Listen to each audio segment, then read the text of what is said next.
so you guys can still hear me and see everything. You can see my Excel sheet, correct?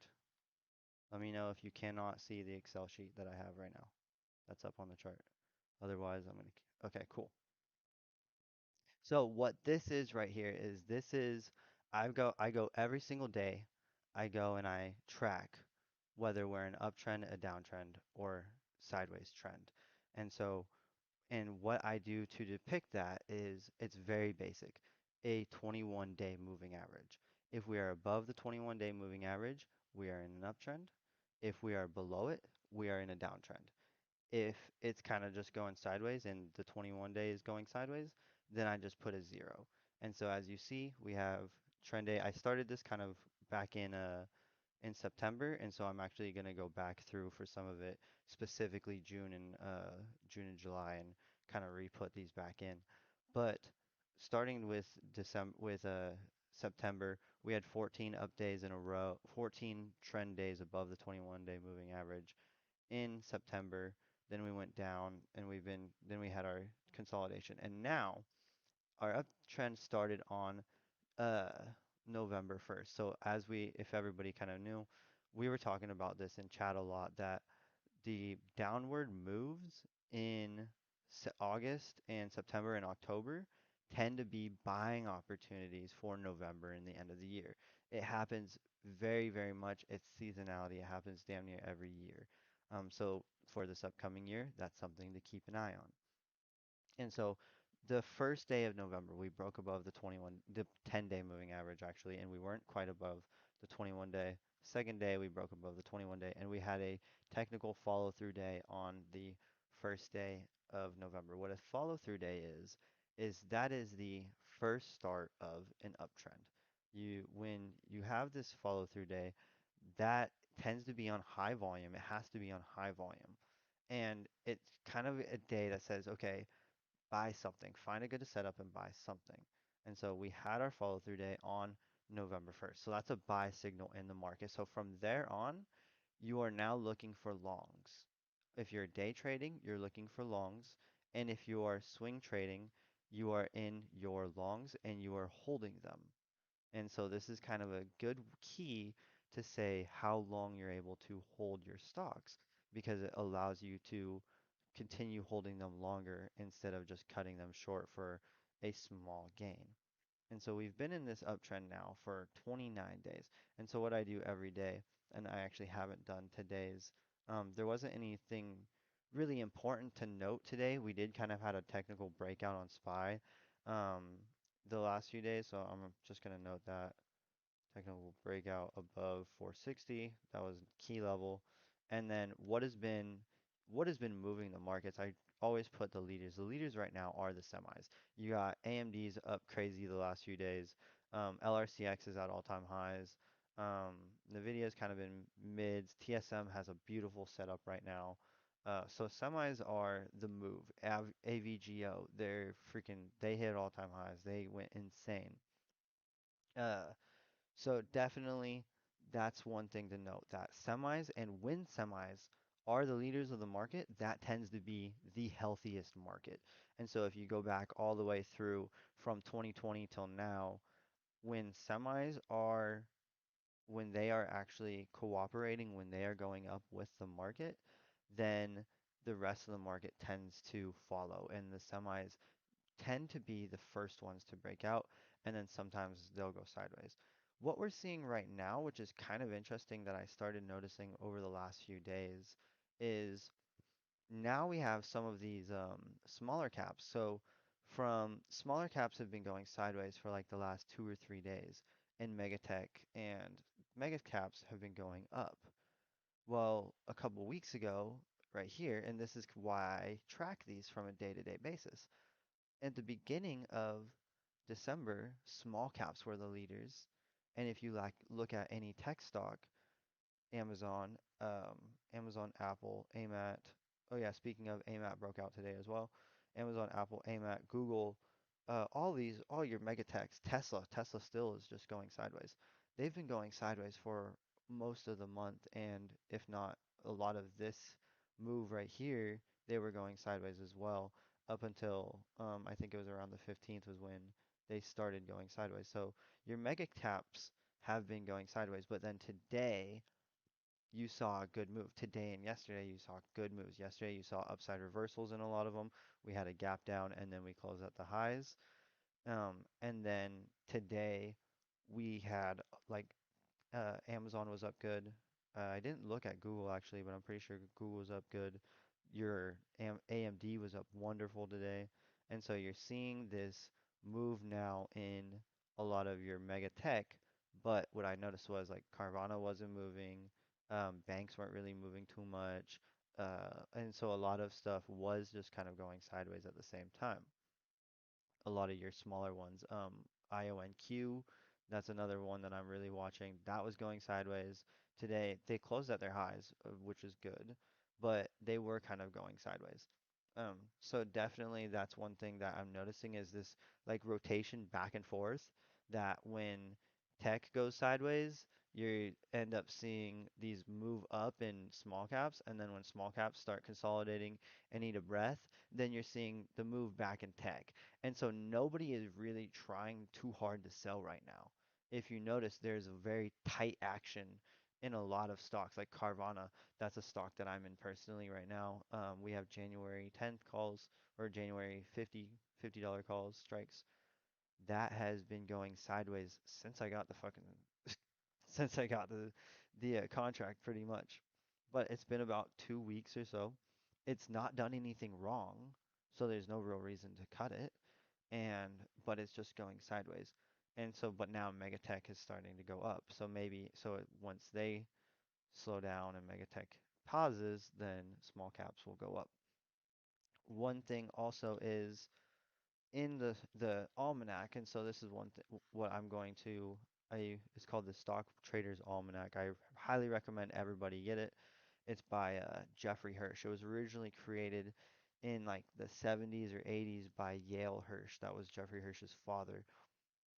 And what it does is it tracks the seasonality of the specific year and everything. And so definitely coming up and what we're kind of going right now, small caps from, oh, where was this? What page is this on? Small caps from December to February tend to outperform the market. So the average, so for the what it was doing as a example was the Russell 1000, which is a mega cap index similar to the QQQ, and then also the Russell 2000, which is your small cap index.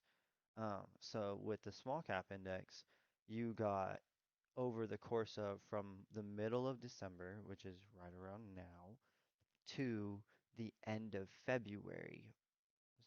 Yeah, right around the end of February to the middle of February. It that the Russell 1000, the average gain was about 2.5% to 3%. And then the average gain in the Russell 2000 though was 5%. And so you're seeing a much higher gain in the Russell 2000. And so you're seeing this outperformance in your small caps, which also means that if you go down and break it down into a single stock essence, you're going to see a lot more short squeezes. You're going to see a lot more kind of insane, like pretty good fun moves. And that's kind of what I'm looking for over the next 2 months. And for crypto guys, that could mean maybe, and I know we've already seen it in alts, that could maybe mean a continuation for alts. I don't really follow crypto much anymore. But I have a little bit recently, and it looks pretty good with consolidations and pullbacks, obviously, because it has been just kind of going crazy.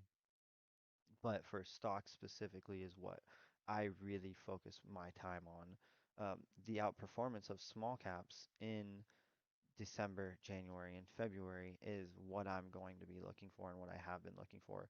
I've been placing my positions more and putting my eyes more on stocks like Carvana. I have IONQ is one, ARM is one I got out of today, and I'll kind of explain why. Because we have FOMC tomorrow, so I really just don't want to. Um, I don't want to cause any extra risk, is the main reason. It went a little below my threshold and I didn't want to keep it. Uh, so that's definitely like I'm waiting for these small caps, but right now we are a little extended. And one thing too is so right now we're at trend day number 29 right here. 80% of all rallies end in 50 days. So even though we've had some sideways movement, this could be a sideways movement and then a blow off top where it goes up and then it comes down and bases out and goes sideways for 3, 4, 5 weeks. And that would be perfectly fine. That would be perfectly bullish. I would actually prefer that than if the market just continues to go up and up and up and up. You don't necessarily want the market to go up and up and up and up. And so now I'm going to go to my charts and I'll show you kind of what I'm looking for and what I'm looking at, what we similar to what we could be in right now.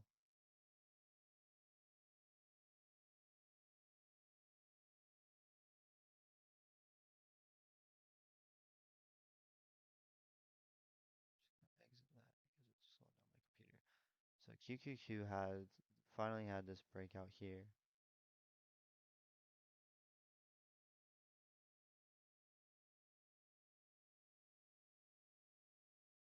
above this consolidation, retested and continued higher as we would expect. What we could be similar to at is somewhere around these levels in a trend. Because we went sideways, we had a hefty up move, just like this. We had a hefty up move. So if you count from the very bottom to where we're going here, we're counting days. Come on, you piece of shit. And I don't, I yes, I care about the amount, but I care more about the days. So that was 50 days right there. And then it consolidated. This was 42 days right here. And then it consolidated. And then now we're at, then it only went 7 days. So what we could do, and I think we hit all-time highs. I mean, it's damn near inevitable now. You have almost no real resistance to be hitting. No real reason not to. We're at 399 after hours. I mean, it's going to be a magnet to 400. You might see some limit orders there, but there's no signs of selling. Nobody seems to want to be selling right now. They're at least holding and continuing to buy. And so we're most likely going to see these all-time highs. And so in a longer term sense, the the middle um so the last election year, so like when they actually get elected, that tends to be the most consistent. And what I mean is that you don't necessarily see heavy down moves on years where presidents are getting elected. And that's one thing that I'm really looking for and gonna be, and that's not, and that's ending the year as a down year. You don't usually see it ending the year as a down year. You usually see it ending the year positive. There's been 18 instances from now till 1952, I think it is, um, where the we have had presidential elections in the market. We've had 18 incidences. Since then, out of those 18 incidences since 1950, we have only had 2 years that were at losses for the last 7 months of the year. And so what that is going from, let's see, January, February, March, May, May or April until December. The net, so if you were to buy in this is just for the S&P, which in theory the 75% of stocks move with the S&P. So you only have 2 years from now since 1950 where you have had down years on the S&P between for a presidential election year, which we are in a presidential election year. The average gain of those is 5%. We've had years that go more, we have years that go more, that have been less. But the average gain for that move for the last 7 months is 5%. So in theory, you have a lot higher of a probability of holding and continuing your stocks between between April or May of 2024 till December of 2024. In theory, there's a higher probability if you were to buy in April of 2024, April, May, and hold until December. And if you were to do that every presidential election year since 1952, you would have profited every single year except for two years. And yeah, somebody just said that's gold right there. That right there is what gives us an edge. That gives us a huge edge in the market that where we know that, and a lot of we know technical analysis. Like we teach technical analysis here at Playbit, and so we can use that to our advantage, and then use seasonality to our advantage, as and to where and then we know what I'm doing here. I'm tracking leaders, so we have the leaders.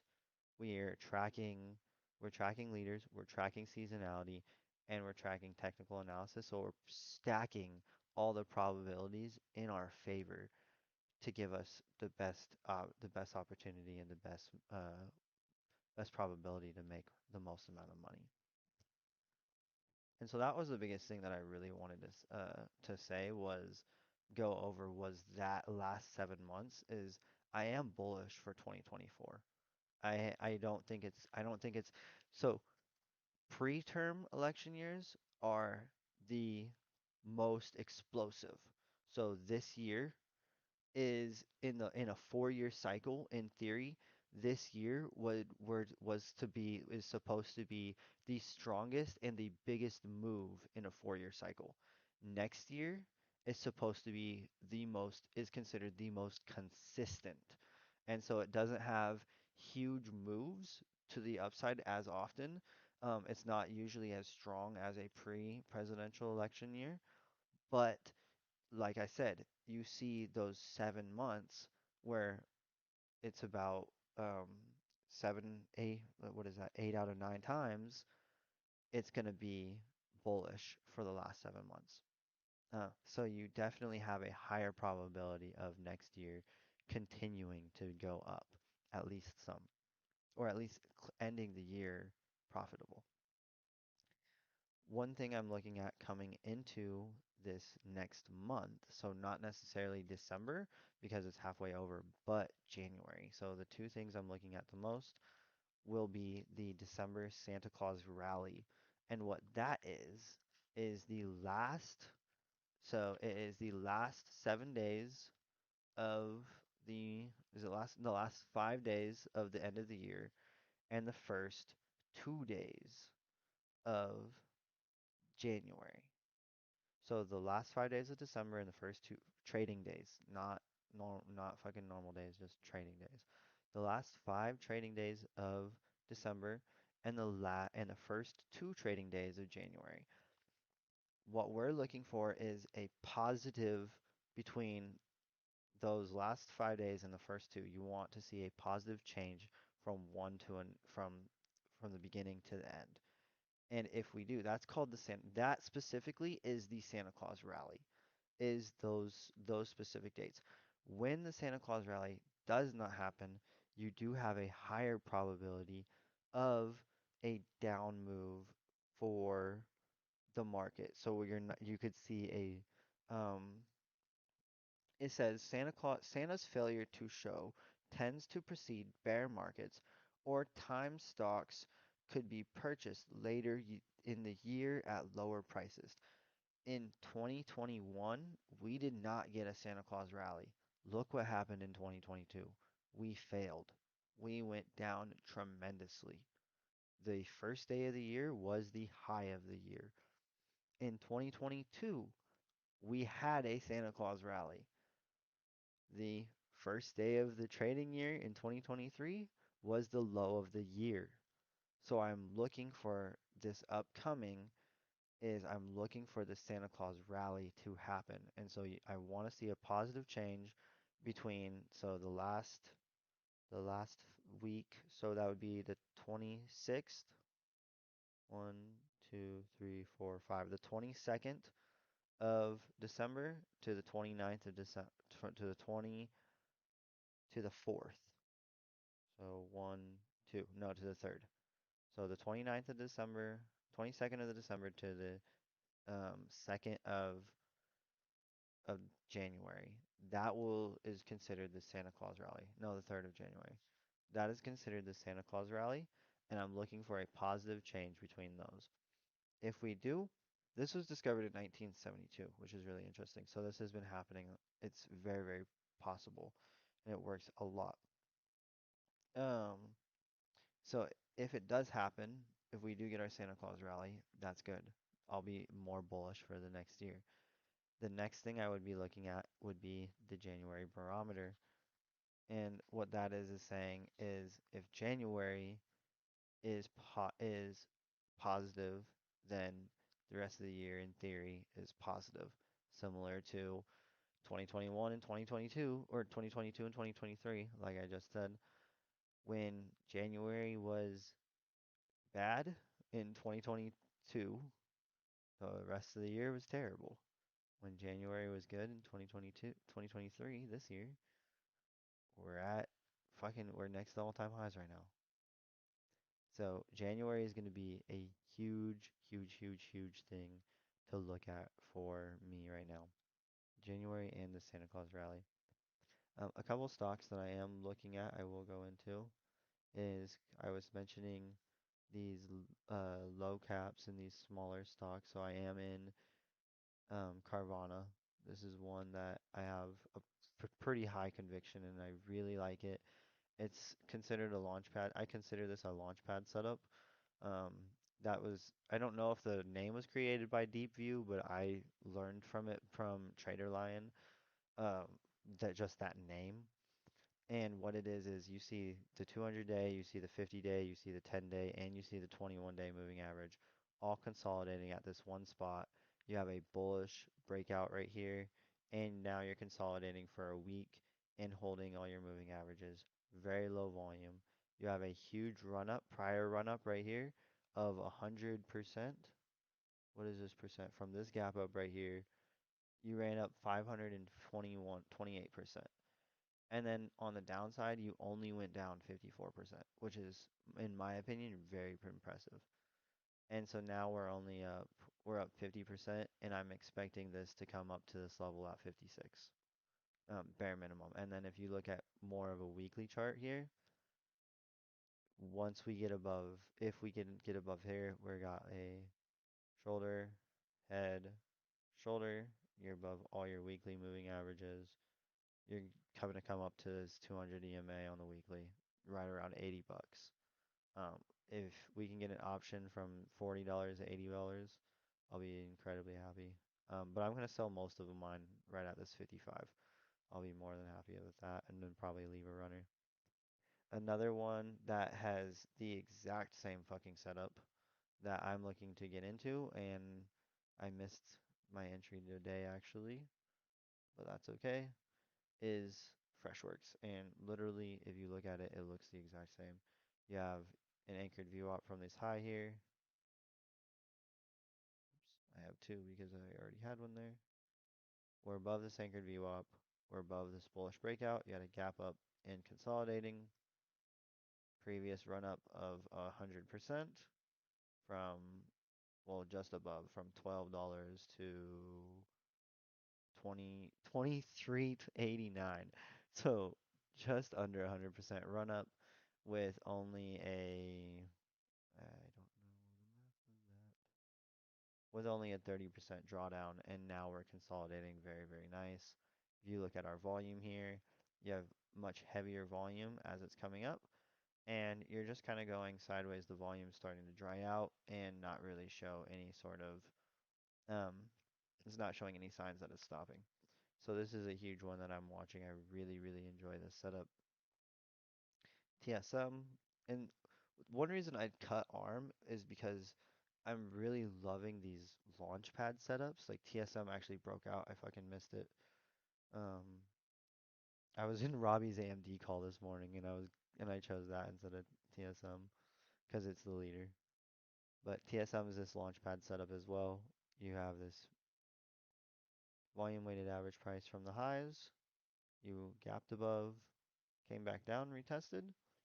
Now we're coming up higher, and then get rid of all your any drawings. Very similar to Carvana. You have all your moving averages were kind of consolidating above this 200. You have your 21, 10 is the red, 21 is the um, green, 50 is the blue, 200 is the play bit.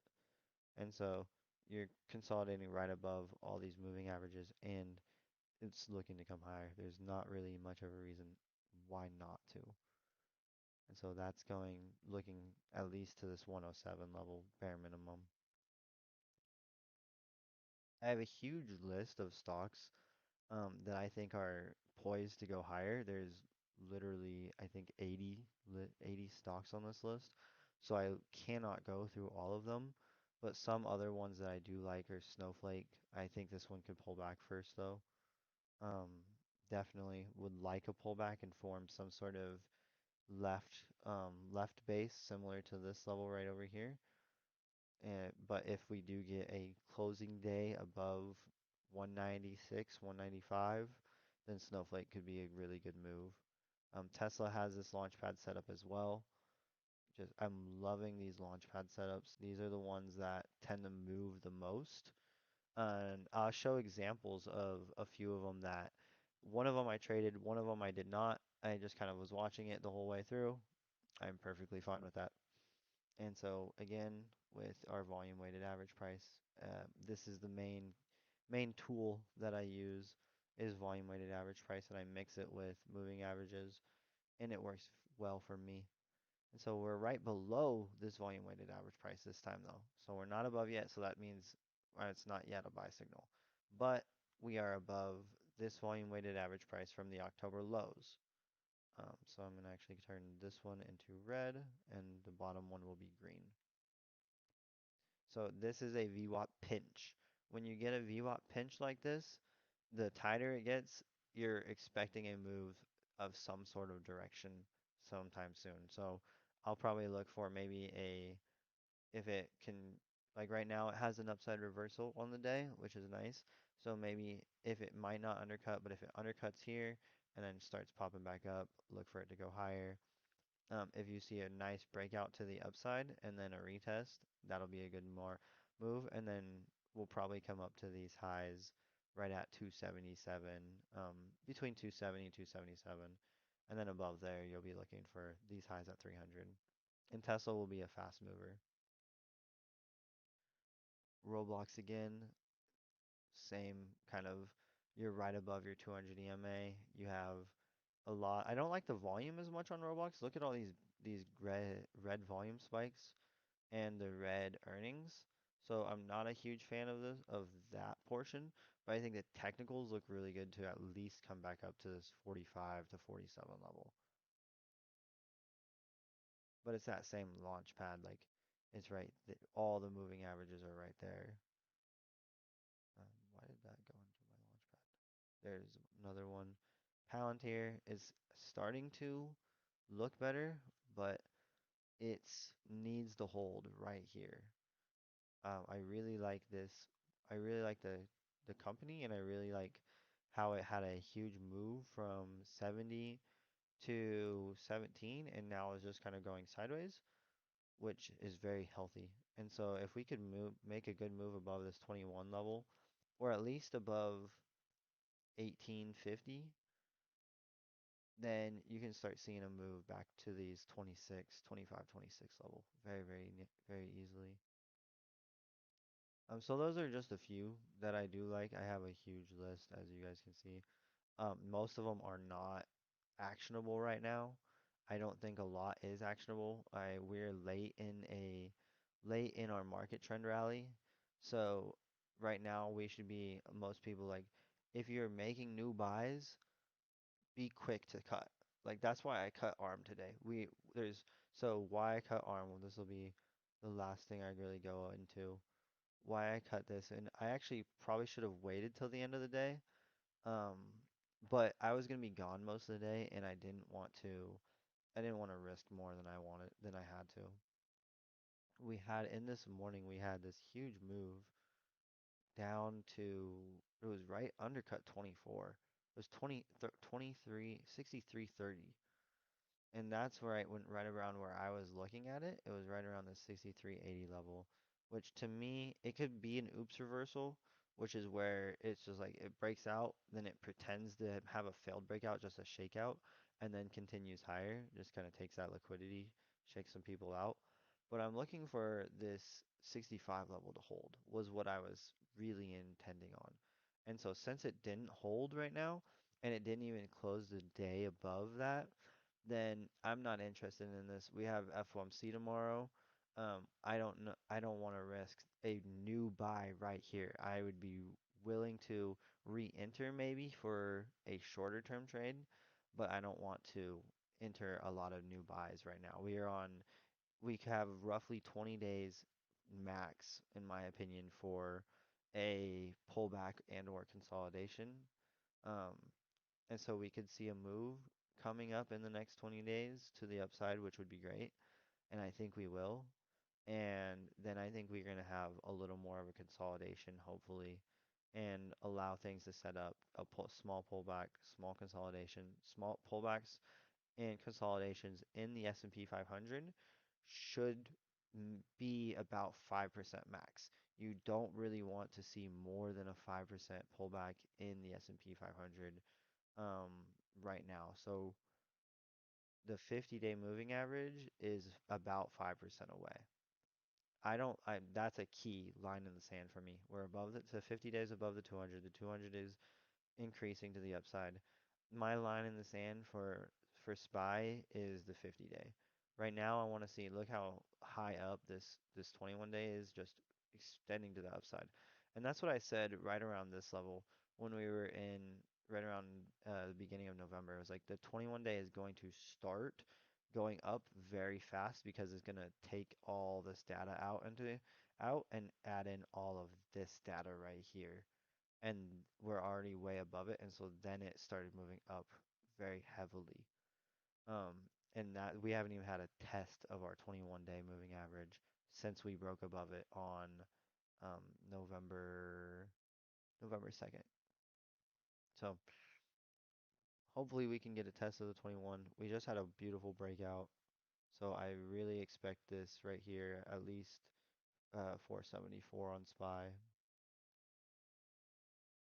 But we do have FOMC tomorrow, so that's gonna so like with FOMC, if you start seeing, if the Fed starts saying like right now we expect either a rate pause or a rate drop. If the Fed comes out and says, Jerome Powell comes out tomorrow and says we are increasing rates, my guess is the market will not like that and we will go down. The likeliness that he's going to say that is very, very low. Very, very low. But if he does, because CPI today just came out very good. It didn't come out bad at all. It came out good. So they are most likely at least going to pause rates. Which, if they pause rates, I mean, I honestly, that could do nothing to the market, really. We could just have a sideways day or just continue up. But if he says they are, market says likelihood of rate hike is 1.5%. Yeah, that's what I was seeing too. I seen something like that as well, where it's an incredibly low percent of a rate hike. So, but that is expected. That means the market's already pricing in that he's not going to. So if we get something that's as expected, then we could see a sideways day. We even could see a small pullback. I mean, or we could see a move. I mean, if we have a move, there's not really anything keeping it from this 373, 370, 373. Looking back here, yeah, and let me see this volume profile. Yeah, so we'll come up to this volume range right here. 371 at least. Yeah, I think this one will be 366 will be the next target, but I really think we'll be coming to the highs, 371.5. So that's what I got for today. Um, hopefully that was, hopefully everybody enjoyed it. Let me know if you guys have any questions before I head out. And then next week we'll be going over some more seasonality and things that we have as well.